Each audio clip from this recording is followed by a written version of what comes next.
Hi, I'm Jerry with Glass Eyes Online, and I would like to show you how I put eyes in a swan head.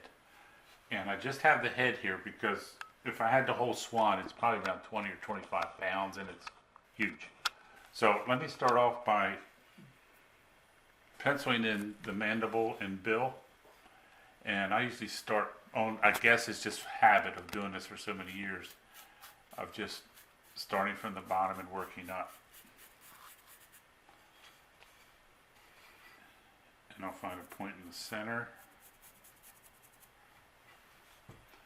find an opposite point over here to come into, and then, now the reason I do the mandible and bill first, it gives me a position to put my eyes. Now, let me finish putting in the mandible.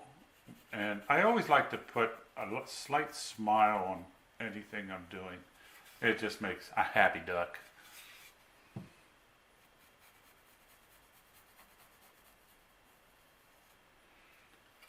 So I'll pick a point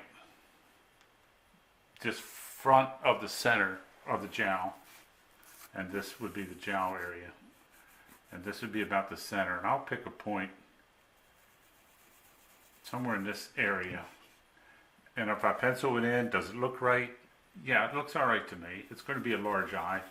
I'm going to use 12 millimeter black, and I will come over here. Let me get the center point here. Come to the other side and try to find a center point, and then look at it from the front and try to find a center point that matches the other side. And let me see, I would come down a little bit more, somewhere in that area.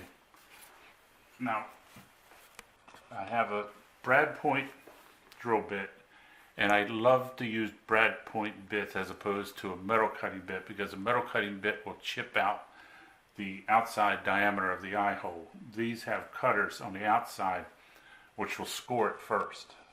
So I'll find my center, punch it in a little bit, make it deep enough so it'll receive some of the wire and the wire loop that I'm going to show you how I form. And I'm going to come to the other side. Does this look good?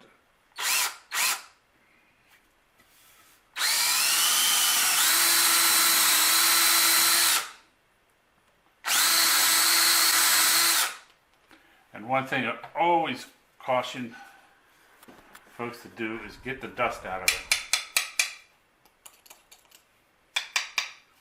because you don't want the wood filler to cling to the dust, and the dust doesn't cling to anything.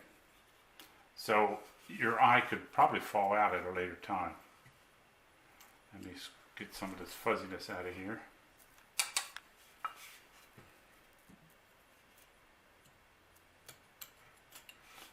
Okay, does that look right?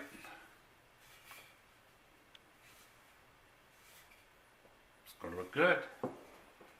Now I'll take my eye. This case is a 12 millimeter solid black glass eye. I'll get my needle nose pliers and cut the eye off. The cutting surface is at the bottom. So it's about that long, which is what, about a ½ inch, 5/8. Take my needle nose pliers and bend the loop. And I'll do the same thing for the other side.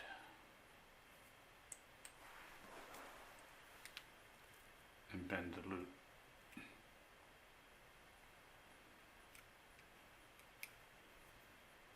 The loop will give bite to the eye as it sets in the filler.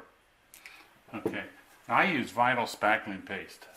I use it primarily for a couple reasons. One is that when it dries out over a long period of time, because you can't buy small containers, you can bring it back to life with some water. This was originally hard, and so I just put a couple drops of water in there and just mix it up, and I have something the consistency of toothpaste.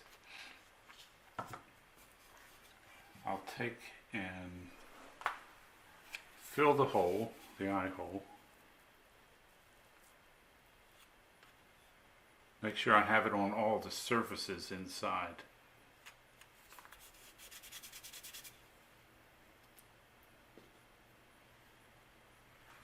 And I don't fill it flush. I create this little dimple to receive the eye itself. Come back here.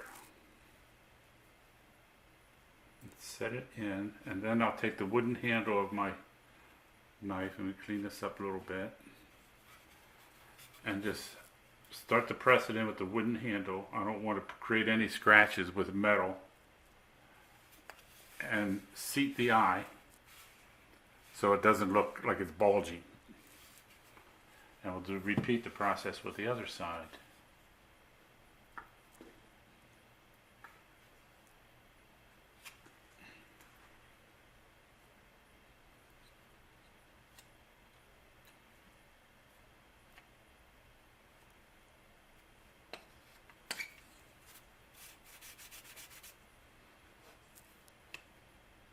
Oops. It's not like spackling paste. You can always save it. It stays that way forever.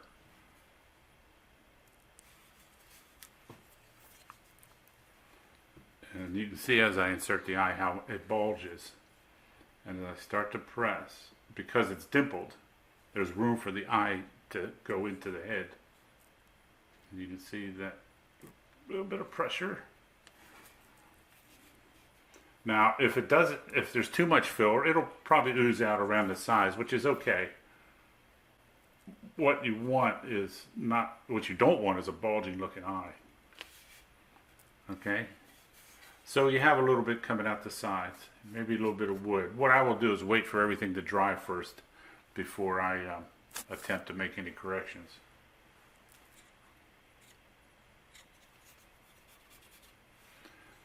Okay. And that's the start of a good looking swan head. Another reason that I use spackling paste because it's white. The reason I use white is because my style of decoys, as you can see by the mallard here, is kind of an antique-y, old-looking style. And you can see that's some spackling dust. That'll come off with sponge. In the old days when they made these decoys for practical, their utilitarian purposes, the carvers always used lead-based paint. And in the bottom of the bucket, they would have white lead in a glob like a toothpaste, and they would use the white lead to fill the eye holes for the glass eyes. And so I'm trying to simulate that with something that's a little safer than lead-based paint. And that's it till my next project.